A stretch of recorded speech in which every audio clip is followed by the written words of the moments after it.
Les pantins ne vont jamais parler de leurs problèmes. Les pantins, quand ils sont en face de vous, ils vont répéter le message de leur maître. Alors tant qu'à faire, je préfère parler avec leur maître. Et quand vous avez vu, nous avons parlé avec leur maître. Nous sommes arrivés au 15 décembre. Qu'est-ce qui s'est passé? Il a fui. Dialogue, oui, je veux un dialogue, mais dialogue pour qu'on foute la paix définitivement à mon pays, qu'on nous laisse évoluer tranquillement vers notre développement. Je ne veux pas de dialogue pour qu'on se retrouve encore avec des brassages et des mixages qui dans quelques années vont donner encore lieu à des guerres. Je ne veux pas discuter avec des pantins. Les pantins ne vont jamais parler de leurs problèmes. Les pantins, quand ils sont en face de vous, ils vont répéter le message de leur maître. Bonjour, bonsoir, chers compatriotes. Motena bino banso bandekuna biso babolingo bawa zalendo. Moyo en bonsu banani batedeji. Balwangani banvita bawa zalendo. Nawa salimia nyinyi wote wa ndugu wapenzi wa Nord Kivu, Sud Kivu, Bukavu, Kamanyola, etc. Manyema, Katanga, etc.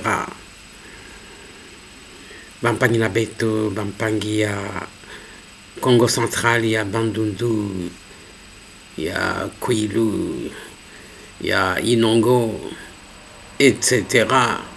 Mbote na beno yonso. Voilà, chers compatriotes, pour reprendre notre langue officielle, puisque les panafricains nous écoutent aussi, et les cosmopolites du monde, les citoyens du monde aussi, les bons, ceux qui soutiennent la RDC. Voilà, et je vais vous présenter l'essentiel des informations de chez nous, en extrait vidéo, mais comme Kadiosha, comme on dit, c'est un terme louba, Kadiosha, qui veut dire tout simplement avant-goût. Oui, avant-goût. Kadiosha. Kadiosha, c'est tout simplement pour avoir le sourire. La cité de Kamanyola a été reprise par les Wazalendo et des FARDC patriotes, parce que il y a encore un groupe des FARDC qui ont déserté, hein. Ils se trouvent quelque part dans une banlieue de Bukavu. J'ai des informations qui viennent directement de nos compatriotes sur place qui sont en contact avec nous. Eh bien, ils sont pas tout simplement à Kamanyola, ils ont récupéré des armes abandonnées par les FARDC déserteurs.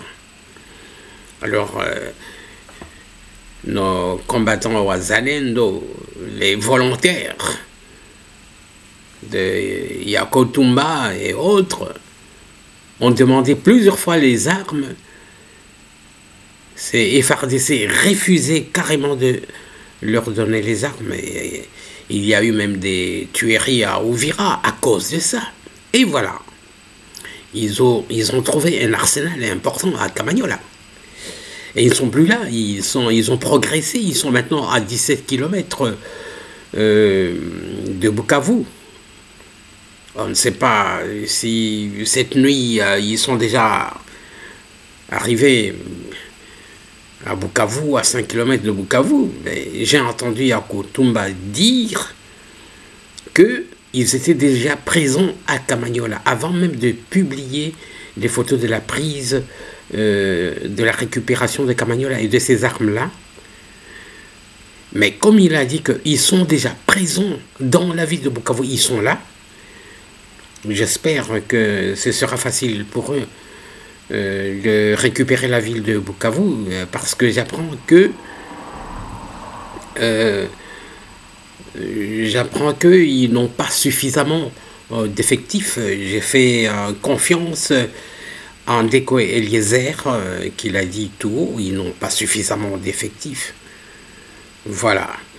Et puis, il y a aussi dans la vidéo qui va suivre, on parle des massacres, les massacres de Bukavu.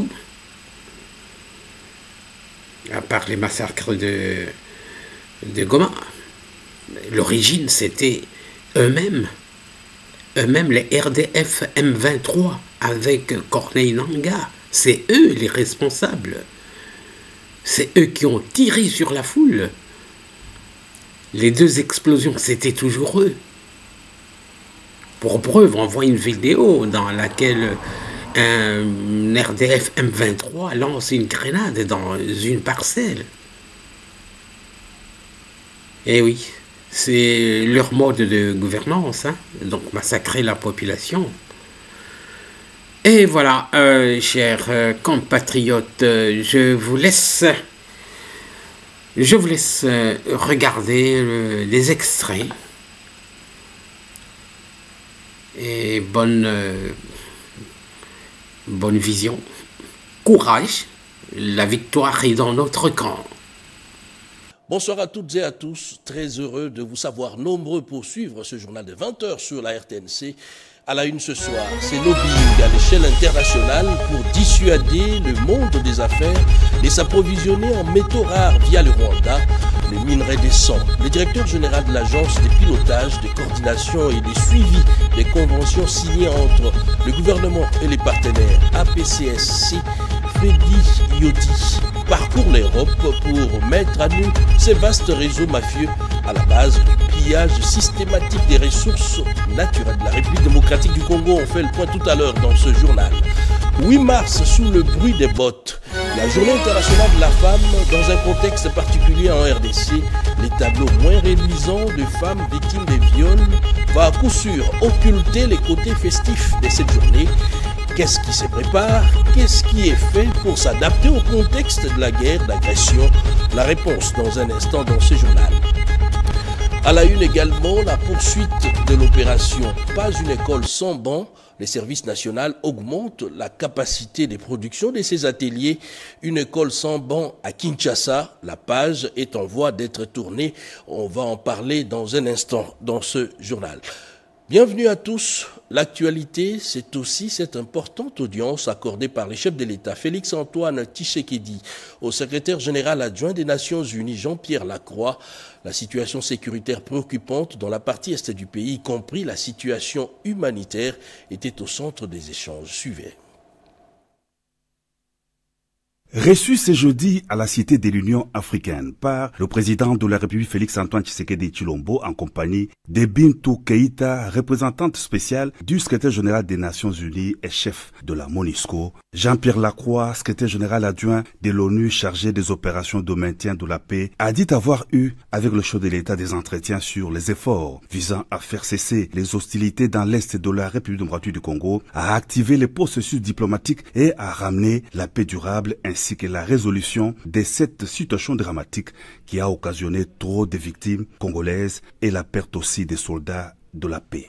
Face à cette situation, le haut fonctionnaire des Nations Unies s'est réjoui de l'adoption à l'unanimité de la résolution 2773 du Conseil de sécurité des Nations Unies. Nous avons une plateforme aujourd'hui sur la base de laquelle nous allons travailler. C'est la résolution 2773 du Conseil de sécurité qui a été adoptée à l'unanimité et qui contient un certain nombre de messages très importants s'agissant d'abord du respect de l'intégrité territoriale de la République démocratique du Congo, s'agissant de la nécessité que les hostilités cessent et aussi la nécessité que soient mis en œuvre les engagements qui ont été pris dans le cadre des processus diplomatiques, notamment le processus de Luanda, mais aussi celui de Nairobi. Il y a aussi des messages importants de soutien à la MONUSCO qui sont d'autant plus appréciés que nos peacekeepers connaissent une situation difficile, en tout cas dans les zones qui sont actuellement contrôlées par le M23, avec aussi la présence des forces armées du Rwanda.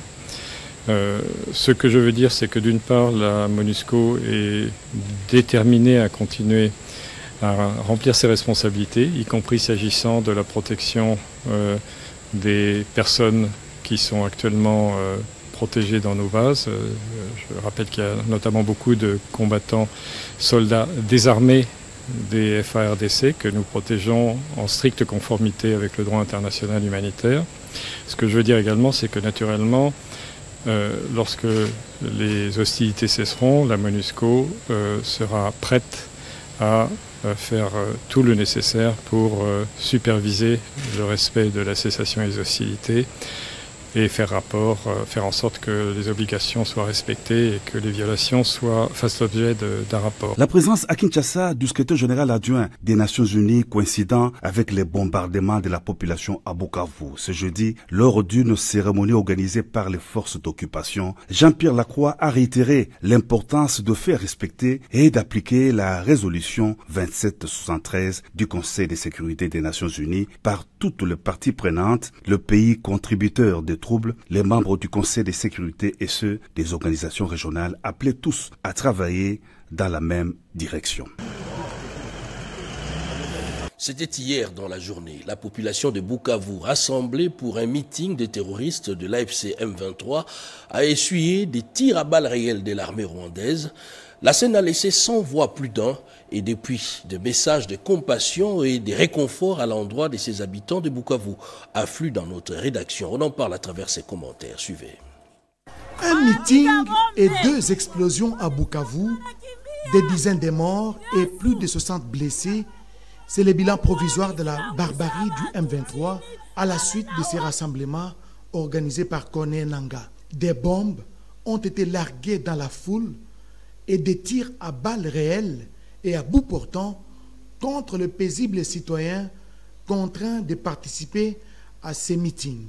Des morts et des blessés qui ont provoqué un sentiment de colère et de révolte et en même temps une vive réprobation des Congolais épris de paix. Dans un message, je cite, le président de la République, Félix Antoine Tshisekedi Tshilombo, a exprimé sa solidarité envers les victimes. Il a présenté ses sincères condoléances aux familles éplorées et leur a exprimé toute sa compassion.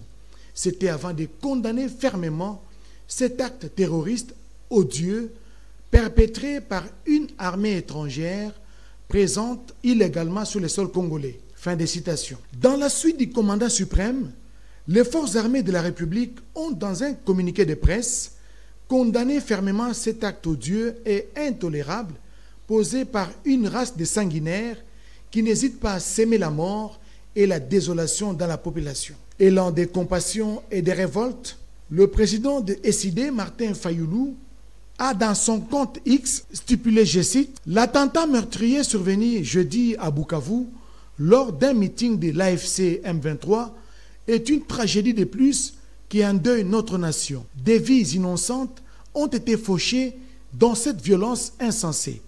J'adresse mes sincères condoléances aux familles des victimes et exprime toute ma solidarité aux blessés. Aucune ambition politique ou divergence ne saurait justifier les sangs versés de nos compatriotes. Les auteurs de cette barbarie doivent être recherchés et punis, poursuit les communiqués. La cohésion nationale demeure l'unique solution pour mettre fin à cette crise dévastatrice. Fin des citations. Le gouvernement central suit de près la situation sanitaire dans le parti occupé par l'armée rwandaise où massacre et tuerie s'érigent en mode de gestion. Hier, le ministre de la Communication et Médias, porte-parole du gouvernement, Patrick Muyaya, et celui de la Santé, Samuel Roger Kamba, ont co-animé les briefings presse hebdomadaires Jacques Kaboba pour le compte rendu. Au cours du briefing presse de jeudi 27 février 2025, le ministre de la Communication et Médias, Patrick Muyaya Katimbwe, a démontré que les explosions survenues lors du meeting forcé de l'AFC M23 est l'œuvre du Rwanda qui cherche des prétextes pour salir l'image de la République démocratique du Congo à l'international. Pour les porte-parole du gouvernement, beaucoup d'indices démontrent qu'il s'agit d'un acte prémédité, œuvre du régime sanguinaire de Kigali. Il en fait pour preuve notamment les faits que ces bombes ont explosé juste après que les organisateurs de ces meetings forcés soient partis. Parlant des processus de paix en cours, Mouyayaka Tembe Patrick a réaffirmé la volonté de la RDC à continuer à y participer de manière active. Il a cependant tenu à rappeler la position de la RDC qui refuse catégoriquement de dialoguer avec les rebelles. Il ne faut pas parler des fusions, il faut plutôt parler d'alignement. Parce que qui dit fusion, ça veut dire qu'on prend Nairobi et Luanda, on les confond en un. Ça fait carrément un nouveau processus. Ici, je dois rappeler ce que la République démocratique du Congo a comme ligne depuis les débuts. Nous ne négocierons pas directement avec les supplétifs du M23. C'est une position qui est connue. À Luanda, nous avons déjà tout fini à Luanda en termes du travail des experts. En termes du travail ministériel, il n'est resté plus que des signatures. Alors, c'est des processus qui s'alignent, mais c'est des processus qu'on ne fusionne pas. Le président de la République l'a rappelé samedi. On a le Rwanda qui nous agresse, on a le Rwanda qui crée des supplétifs, et le président de la République a dit, c'est avec eux que nous devons, en tout cas, finir ce que nous avons commencé. Avançant les chiffres sur les morts survenus lors de ces meetings forcés à Bukavu, le ministre de la Santé publique, Samuel Roger Kamba, a donné un bilan provisoire de 7 morts survenus sur place et des blessés graves. Il a souligné que d'autres cas de décès ont été signalés au niveau des hôpitaux. En rapport avec la situation humanitaire à Goma, le ministre Roger Kamba a réagi en ces termes. Nous avons reçu 19 blessés par balle et nous avons eu 23 tués dans la nuit entre le 23 et le 25. Au total, nous avons déploré ceux qui sont morts dans nos centres de soins, plus de 1500 morts. Mais par contre, pour ceux que nous avons enterrés avec la sécurité civile, on a déjà enterré, tenez-vous bien, plus de 8500 personnes. Et nous avons, dans la nuit du 25 au 26, déploré dans un Ganda des corps qui ont été brûlés. En termes de blessés, nous sommes à 5460 blessés. Roger Samuel Kamba a félicité tous les Congolais qui ont fait les dons de sang au profit des FARDC et des Wazalendo. 5000 poches de sang ont été collectées, dont 1200 déjà acheminées dans les zones en conflit à travers l'OMS via les couloirs humanitaires ouverts. La République démocratique du Congo, terre d'opportunités et d'investissement, eh bien, l'agence de pilotage, de coordination et de suivi des conventions signées entre le gouvernement et les partenaires, du moins son directeur général Freddy Yodi a entamé une tournée européenne pour expliquer non seulement le contexte de la guerre d'agression qui est essentiellement économique, mais dissuader les partenaires quant au réseau mafieux alimenté par le Rwanda dans l'exportation illégale des ressources naturelles de la RDC. Gaëtan Magalano. En quête des potentiels investisseurs en vue de matérialiser la vision du président de la République, Félix-Antoine Tshisekedi Tshilombo, celle de doter la RDC des infrastructures de base de qualité. Le directeur général de l'APCSC, Freddy Yodi Shembo, s'est lancé depuis 2024 dans une vaste croisade internationale parcourant l'Europe, l'Asie et l'Amérique. Comme à chacune de ses interventions dans différents forums réunissant le monde des affaires intéressé par les métaux rares que regorgent les sous-sols de la RDC et constituant aujourd'hui la cause de la guerre barbare nous imposée par le Rwanda, le directeur général de l'agence ne s'est privé de vanter les avantages d'investir en RDC par l'APCSC au regard de la loi 14/005 du 11 février 2024. Une invitation traduisant la volonté du président de la République d'ouvrir les portes de la RDC à tout investissement gagnant-gagnant. Mon président n'a pas cessé de parler d'un partenariat gagnant-gagnant. Tout celui qui viendra par la porte gagnera. Et c'est ça l'appel que nous lançons. Le coltan de l'Est est accessible. Le lithium de Manono est accessible. Pourvu que vous veniez par la grande porte et que vous nous aidiez à construire notre pays. Notons que cette guerre d'agression a conduit à l'arrêt net des 2 grands projets pilotés par l'APCS dans le cadre du programme sino-congolais dans le Sud Kivu. Il s'agit des travaux de la route Bukavu-Kamanyola, dite route de souveraineté, longue de 55 km, dont les travaux avaient atteint Ngomo au PK40 et les travaux de finissage du stade Niantete d'une capacité de 10 000 places dont l'inauguration était prévue à la fin du premier semestre de cette année. Et le Congo central envoie ses fils défendre la patrie face à l'agresseur rwandais. Le gouverneur de province, Grace Maswangi Bilolo, le président de l'Assemblée provinciale, était à Boma le 2 pour appeler à un enrôlement massif de jeunes. Images et commentaires. Poursuivant son séjour de travail à l'intérieur de la province, après mandat à la cité côtière, le gouverneur du Congo central, Grace Nkwanga Maswangi Bilolo, est arrivé mercredi 26 février courant dans la ville historique de Boma. Reçu par une foule compacte de populations mobilisées comme un seul homme, Grace Bilolo a tenu un meeting populaire devant la maison communale de Kalamo. Abordant la question de l'heure relative à l'agression rwandaise dont fait l'objet la RDC dans sa partie Est, il est revenu sur l'appel du chef de l'État, celui de garder l'unité et l'amour de la patrie, mais aussi d'encourager les jeunes à rejoindre les forces armées congolaises pour la défense du territoire national. Le ministre national des Sports, Didier Boudimbo, de son côté, a martelé sur la vigilance face aux nombreux actes de criminalité que le rebelle ne cesse de commettre dans la partie Est du pays. Par contre, le président de l'organe délibérant du Congo central, Papi Montezolo, lui a mis un accent particulier sur la préservation de la richesse nous léguée par nos aïeux, à savoir la terre.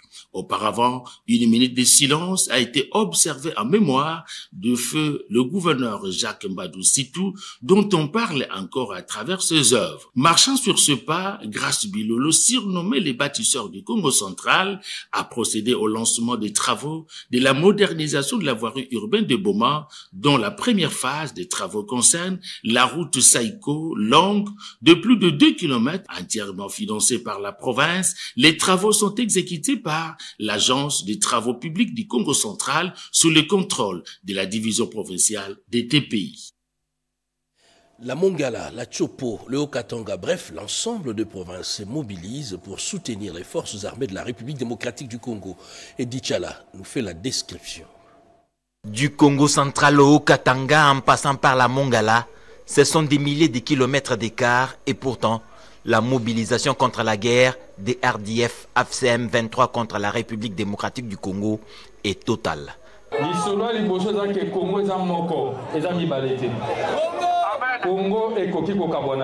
Le Congo reste un et indivisible. Nous avons un président élu à l'unanimité. Ceux qui sont privés de tout, ceux qui ont infiltré notre armée,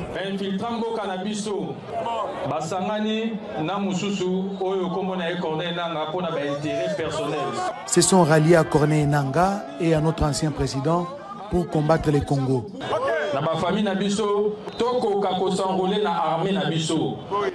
Je vous invite donc à vous enrôler dans l'armée. Ali Salah, l'élu de cette circonscription, Sakumbi Molendo, avait une seule mission: mobiliser la population, particulièrement la jeunesse, pour rejoindre les rangs des forces armées de la République démocratique du Congo, afin de barrer la route à l'armée rwandaise et ses supplétifs de l'AFCM 23. Dans un élan de patriotisme, la population de Lissala a répondu avec spontanéité à l'appel de Sakumbi Molendo à travers la marche qui a eu lieu de l'aérodrome de Lissala au gouvernorat de la province de la Mongala. 5 motos. Monsieur le gouverneur, je vous donne 5 motos pour que les recruteurs sensibilisent juste dans les fins fonds des villages.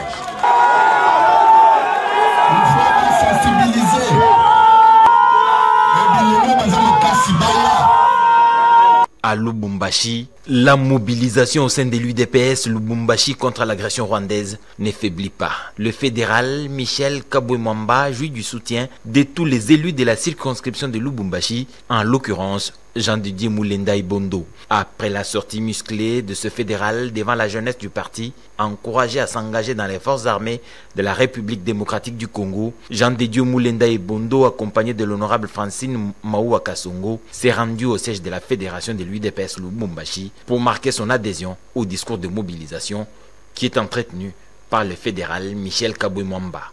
Venu à la maison, l'élu de Lubumbashi n'est pas venu bredouille. Alors que le mois de mars s'annonce, Jean de Dieu Moulenda et Bondo a pensé à la Ligue des femmes du parti, avec un important lot d'épargne. La représentation des femmes de l'UDPS Lubumbashi s'est dite satisfaite et remercie son élu, sans oublier de l'encourager à poursuivre la mobilisation autour des forces armées de la République démocratique du Congo. Et cette communication de la garde républicaine, le commandant de la garde républicaine porte à la connaissance de la population quinoise de l'organisation d'une marche d'endurance des unités de la garde républicaine garnison ville de Kinshasa. C'est samedi 1er mars 2025 à partir des 6 heures. La dite marche s'inscrit dans le cadre du programme ordinaire d'instruction permanente d'entraînement en vue de préserver la forme physique, mentale et morale des militaires.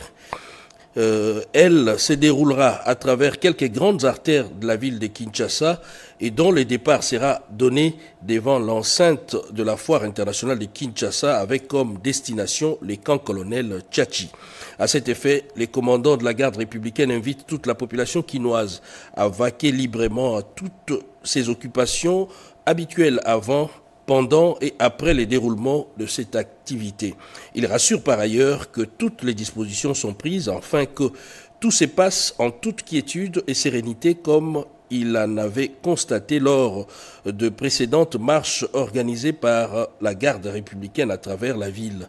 Un communiqué signé pour le commandant de la garde républicaine, Kisele Kalenga Joseph, colonel diplômé supérieur d'administration militaire, directeur social de la garde républicaine. Et dans un autre chapitre, un nouveau porte-voix des autorités coutumières. Joseph Kinzo a été intronisé porte-parole. Retour sur cette cérémonie avec Rikinzo Ziloya.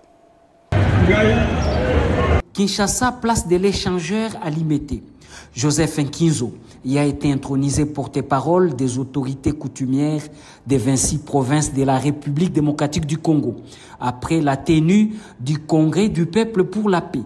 L'enjeu de cette intronisation dépasse le simple cadre honorifique. Les autorités coutumières s'investissent et sont désormais déterminées à jouer un rôle clé dans la résolution des conflits, notamment la guerre qui déchire l'Est du pays. Une mission de réconciliation et de restauration de l'autorité coutumière leur est confiée, surtout que les chefs traditionnels sont des véritables chefs de terre, détenteurs du pouvoir ancestral reconnu par l'article 207 de la Constitution de la RDC en leur qualité d'arbitre et de garant de la cohésion nationale, favorisant la réconciliation entre filles et fils du pays.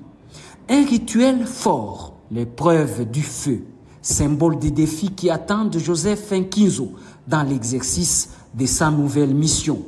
Ces rituels initiatiques visaient à prouver sa résilience et sa capacité à porter la voix des autorités coutumières dans un geste empreint des traditions, des transmissions des responsabilités. Chaque chef traditionnel lui a serré la main, lui conférant ainsi solennellement le plein pouvoir au nom de ses sujets.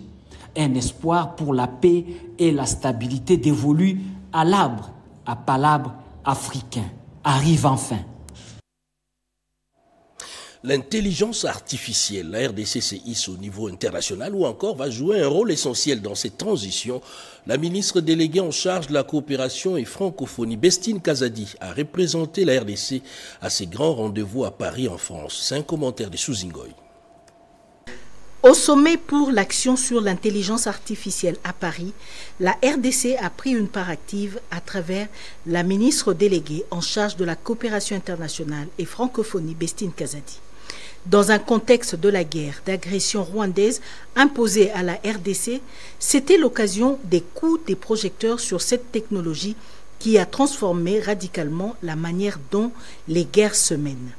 Une coopération internationale sur l'intelligence artificielle est primordiale pour garantir une gestion éthique et sécuritaire de cette technologie afin d'éliminer les abus tout en maximisant ses bénéfices pour la sécurité et la stabilité nationale et internationale.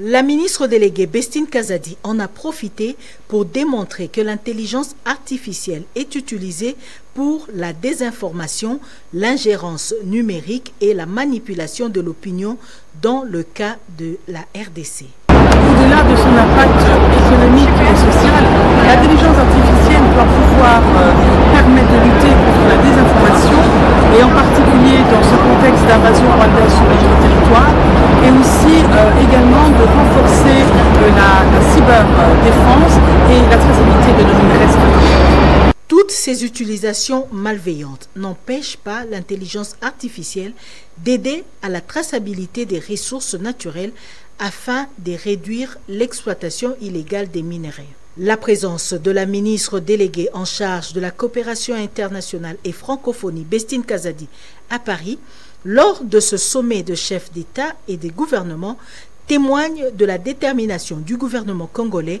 à faire participer activement la RDC à l'élaboration des politiques internationales pour développer l'intelligence artificielle de manière durable, inclusive et responsable. J'en parlais dans les titres. Le programme Pas une école sans banc évolue normalement à un rythme soutenu. Le service national vient de remettre un nouveau lot de bancs à l'Institut technique commercial d'Ngaliema. Images et commentaires. La réinsertion. Un mot avec contenu au service national, d'autant plus que la formation des individus initialement irrécupérables, aujourd'hui récupérables, s'illustre à travers ces bancs. L'Institut technique commercial d'Ngaliema peut aujourd'hui porter témoignage après la réception de ces lots importants des bancs qui vient améliorer les conditions d'apprentissage. Après les universités, les instituts supérieurs, les écoles primaires et secondaires, aujourd'hui, c'est le tour de l'Institut technique commercial de Ngaliema. Ainsi, nous profitons de cette occasion pour rendre un vibrant hommage au président de la République qui a eu cette vision salvatrice de redynamiser le service national. Les commandants du service national, les lieutenants généraux Jean-Pierre Kassongo Kabouik, comme à chaque occasion, évoquent les contextes et l'objectif poursuivi. Cette opération inédite vient appuyer la politique du gouvernement congolais en matière de conditions d'accueil dans nos écoles publiques. Cette opération de distribution de bancs pupitres dans nos écoles publiques est une interpellation pour nous tous. C'est un rappel à l'ordre, un retour aux fondamentaux du développement. Nous devons avoir à l'esprit que l'avenir de notre pays dépend de la formation de la jeunesse. Pour démontrer cette vérité, le chef de l'État, son Excellence M. Félix Antoine Tshisekedi Tshilombo, a commencé par récupérer des jeunes jadis laissés pour compte et appelés Kourouna.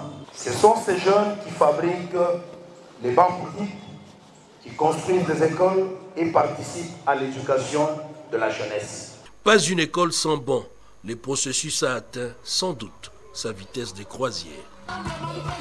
On parlait également dans les titres, la fête de la femme, c'est déjà le 8 mars qui profile à l'horizon, mais dans un contexte de guerre d'agression rwandaise. Alors, les activités seront tout naturellement aux couleurs de la condition difficile des femmes dans les espaces occupés par l'armée rwandaise. On en parle à travers ces commentaires de Christine Lezo. Nous entrons au mois de mars, mois dédié à la femme. Déjà, ce 8 mars, le gouvernement de la RDC, à travers son ministère du genre, famille et enfants, se prépare à célébrer la journée internationale des droits des femmes et seules d'autres activités durant tous les mois de mars 2025, bien que dans un contexte particulier dominé par l'agression rwandaise et les exactions du M23 dans l'est du pays. Au cours de cette journée d'information organisée avec l'appui de l'Agence belge de développement ENABEL à travers son projet de lutte contre les violences sexuelles et l'impunité, Esther Kamwanya, secrétaire générale du genre, famille et enfants, a au nom de la ministre Léonie Kandolo livré quelques informations aux différentes institutions et aux autres entreprises et femmes des différents secteurs. Lors des questions posées, les intervenants ont apporté des précisions sur notamment des activités à déployer durant tous les mois de mars à Kinshasa, en RDC comme à l'étranger, notamment sur la participation des femmes aux assises de New York, aussi sur le pan imprimé à cet effet. Un montant sera retenu sur chaque pan vendu pour appuyer les efforts du pays à la guerre dans l'Est. À cette même occasion, elles ont évoqué les initiatives et les actions menées en RDC sous le leadership du président de la République, Félix-Antoine Tshisekedi, pour promouvoir les droits des femmes avant de rappeler la condamnation ferme du Rwanda et de ses supplétifs dans la résolution 2773/2025 du Conseil de sécurité des Nations Unies. La promotion de la classe moyenne en RDC. Bientôt, un avant-projet de loi sera présenté au gouvernement. Une démarche du directeur général de l'ARSP, Miguel Kachel-Katem. Joël Makela pour les détails. Dans la nécessité de promouvoir une classe moyenne en République démocratique du Congo, le président de la République, Félix-Antoine Tshisekedi Tshilombo, a initié une série de réformes, notamment l'avant-projet de loi sur le contenu local qui vise à renforcer la capacité des entreprises locales et à stimuler l'économie nationale, conformément à la loi numéro 17/001 du 8 février 2017, fixant les règles applicables à la sous-traitance dans le secteur privé. L'ARSP a la responsabilité de concevoir et de proposer des réformes. C'est dans ce contexte que Miguel Kachel-Katem a conduit la délégation des experts internationaux auprès du ministre sectoriel Louis Watoum Kabamba, ministre de l'Industrie et Développement des petites et moyennes entreprises, dont David Tafouri des États-Unis, analyste en politique étrangère, expert en marché émergent, avocat en droit des affaires Nima et Jazi du Canada, spécialiste de marché émergent, spécialiste dans l'optimisation des PME, avocat spécialiste en fiducie. Omar Sinaker de la France, expert en développement des projets et financement, énergie et infrastructure, pôle d'Afrique. Bamba Oliano de la Guinée-Conakry, directeur national de la promotion du secteur privé et de la compétitivité pays. Philippe Defitte de la Belgique, professeur et président de l'Institut pour le développement durable, pour ne citer que ceux-là. Et les autres experts ont participé via la vidéoconférence. À l'issue de ces travaux, l'avant-projet de loi sera présenté au gouvernement par le ministre de tutelle en charge de l'industrie et du développement des petites et moyennes entreprises. Il y a une très grande commission que le ministre de l'Industrie avait mise en place, et dans cette commission, il y a la présidence de la République, il y a la primature, il y a tous les ministères sectoriels, et y compris les structures qui font partie de l'économie de notre pays. Cette démarche s'inscrit dans la vision du président de la République qui permet aux entreprises d'être au même diapason avec les lois et accords internationaux. Et voilà qui met un terme aux 20h de ce vendredi 28 février, les derniers jours du mois de février. Nous disons merci à la grande équipe qui l'a réalisé, notamment...